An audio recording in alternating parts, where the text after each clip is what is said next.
done yet. Julius, congrats. New York, we here.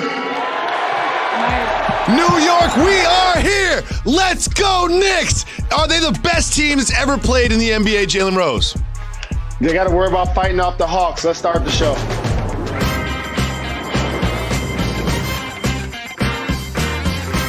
The Knicks can't lose. He is Jalen Rose. I'm David Jacoby. We are Jalen and Jacoby. What up, What is it that we do? We give the people what they want. We will have Wolverine legend, soon-to-be Hall of Famer Charles Woodson joining the show. But we start with the New York Knicks. It does not matter who they play, where they play. They cannot lose. They've now won 8 straight. Behind the work of that man, Julius Randle, Jalen Rose, are the Knicks for real? Yes, they are. Thank you very much. We can move on. Celebrate good times. It's sad that Spike Lee and Charles Oakley had to walk for you New York Knickerbocker fans to enjoy your team. But I want to celebrate that gentleman right there, Julius Randle. I watched the games. Quickly is balling.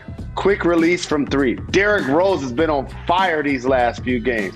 RJ Barrett improved points, rebounds, assists, shooting the 3, making free throws.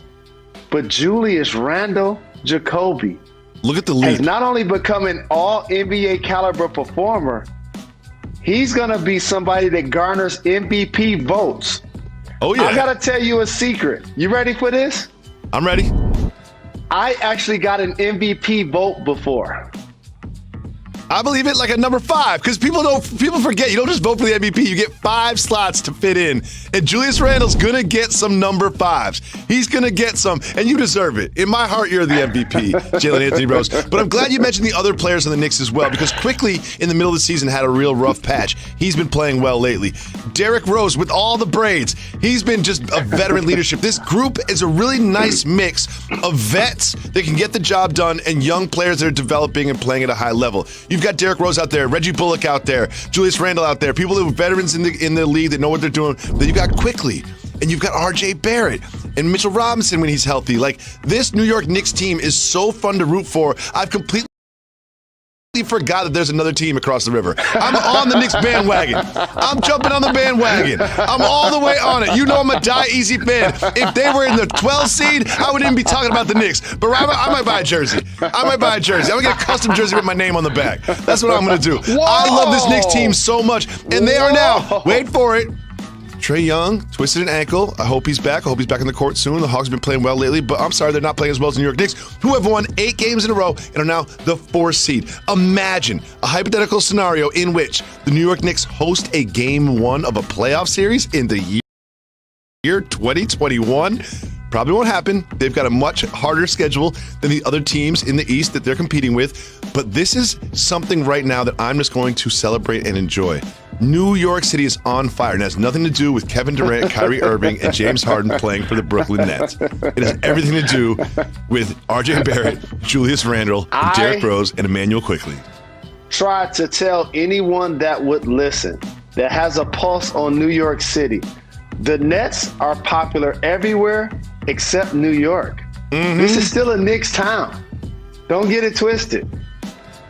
Now, I'm glad you brought up the fact that you have an MVP vote, because there's something bubbling up beneath the surface that must be discussed, and that is not Julius Randle's candidacy for MVP.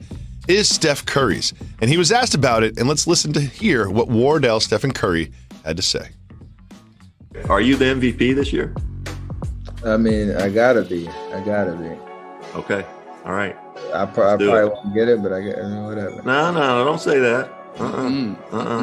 Keep going like this, and that nobody will be able to. I'm just setting keep this going. I like to be dramatic sometimes, so I'm just setting the table. I know you do. Now, Jalen, you mentioned that you have a vote, and I mentioned that you've got to put 5 names down for MVP. I don't think there'll be a single voter that will have Steph Curry in that number 1 spot, but he'll be on a lot of people's lists. Where would you put him on yours? Now, I got to clarify something, because I know you don't really listen to what I say. I don't. You're acknowledging that I have an MVP vote.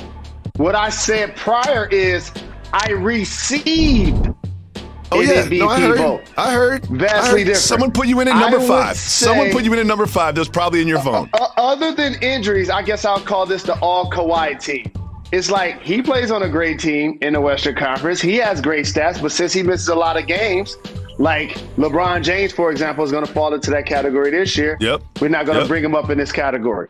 How about best players on best teams? Oh, we're going to reward winning. Oh, that's right. We're not going to talk about Devin Booker or Chris Paul. Oh, we're not going to talk about Donovan Mitchell. Got it. Or Giannis. So now, or Giannis as for we that matter. sip down, exactly. Now, as we sip down to who we feel like is going to win it, I feel like the Joker's number 1 in pole position. Hasn't missed a game this year. Points, rebounds, and assists have been outstanding in the Western Conference. Now doing it without Jamal Murray. I would say Joel Embiid is my number 2 candidate. And by the way, if he'd have made that shot last night, oh my goodness, that 90-foot heave was crazy. But he's been so very dominant. I would say he's number 2. Number 3, Stephen Wardell Curry. And by the way, if he goes on a streak that doesn't have to be like historic like it was previously where he's hitting like 10 threes a game, but if he does a version of that, I got news for everybody. The MVP has not been decided Yes, yet. it has, Jalen. Yes, it has, No, Jalen. You know it it's been has decided. not. Jokic has the MVP. He has it. It is his. It's really a race for 3rd right now, and it's hard for him to come out with this sound when he went 2 for 14 from 3 last night. I saw you, Steph. You've been on a great run, but you went 2 for 14 from 3 last night. He's not the MVP. He will get a lot of number 3 votes. He'll get a lot of number 4 votes, but he's not the MVP. You know it is the Stretch Mark 5's award to lose right now. You know that. You're putting him at number 1. I promise you will. I know you will. I do. That's why when you had me do a list, I said the Joker was 1. I said Embiid was 2. I said Steph is 3. And I'm giving Julius Randle 4. Really? How about that? Oh, Dame's so mad. Dame's watching the show right now, so mad at you. He said you were watch, dog. He said you were watch. He said no one's watching the games. I guess you're not watching the games. I thought I'm the only one caught up in the New York hype. He's not even on the list. Julius Randle's not even on the list. But right now, this is a race for 3rd. It was always up in the air all season long until the last couple weeks. It is now the Joker's award to lose. He will win the MVP, and you know it, and you will put him at number 1. But you did mention Devin Booker and CP3. Why'd you mention them? Because they're balling. And yesterday they went up against the 76ers, 2 of the best teams in the NBA with the best records. And Devin Booker just showed out. Chris Paul did his thing, and so did that man DeAndre Ayton. Jalen, the Suns are going to be a tough out in the playoffs. Do you think you could see them getting to the conference finals? The finals? Not to the conference finals, but I'm going to elaborate on something I previously said.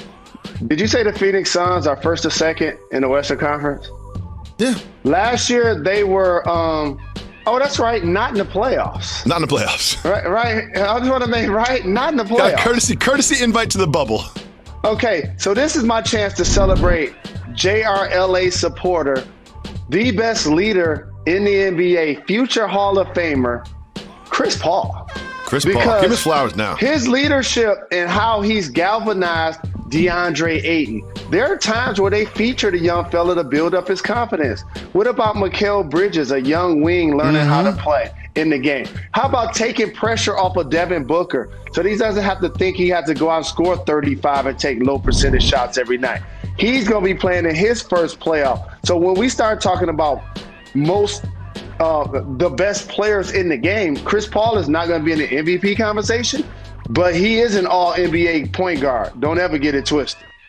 Oh, yeah, and don't forget what he did in the playoffs with the Thunder last year. I look forward to him doing the same for the Suns this year. I could see them in the conference finals. I could see that happening because of the leadership and the clutch that is Chris Paul. And no one was checking for Dario Saric. No one was checking for Dario Saric until this year, and now he's getting real minutes on a real team. Shout out to the Phoenix Suns. Big win over the Sixers last night. In the wake of the Derek Chauvin guilty verdict, now we turn our attention to the case of the killing of Ma'Khia Bryant in Columbus, Ohio, at the hands of a police officer. And in response to that, LeBron tweeted and deleted something that was to the effect of "You're next." He then backed it up, he deleted it, and then explained why he deleted it and how he feels about the systemic racism and the accountability that he wants police officers to have. Jalen, what do you think about LeBron James with his platform tweeting and deleting about this case? First and foremost, he clearly acknowledges that he felt like he went a little bit too far That's why he took it down. Unlike Raiders owner Mark Davis, who did not take it down. So there's a distinction there. But here's another distinction. One is an owner and one is a player. And so for LeBron, he might have had somebody else on the phone calling him and advising him that probably shouldn't be something that he should be posting at this time. So any LeBron James slander will never be tolerated on my watch. Not welcome will here. Never Not welcome be here. tolerated on my watch. He's from Ohio. He's always been 24/7, 365, 10 toes down with his time, with his energy, with his money, with his heart. He's allowed to be upset, everyone. He's allowed to be emotional, everyone. And I can't front Jacoby. I'm one of the 100 million people that follow him on social media. When I first saw it, I considered retweeting it. I sure did. And then I thought, you know what? I'll just fall back because I'm not the real-time tweeter per se. When the games are on, I'm not real-time like league pass tweeting. The same with incidents. So I just took a step back and then I thought about it.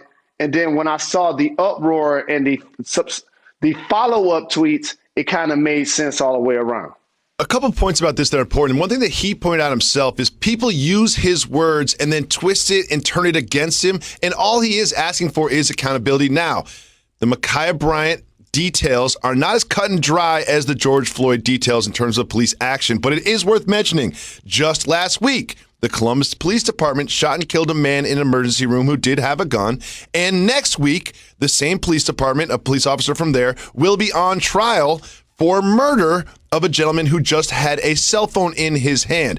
This sort of incident after incident after incident is the sort of thing that can build anger and build frustration and can lead to a tweet like that from LeBron James. I think that his heart was in the right place and his head was in the right place, but people can use his words and twist it and bend it to turn it into something that was anti-police, which I don't think he feels in his heart. I think here's what I also believe he feels in his heart, because I love LeBron James and he's a beacon of hope that stands on the shoulder of these giants that I'm in front of right now. So there will be zero LeBron James slander in any way, shape, or form.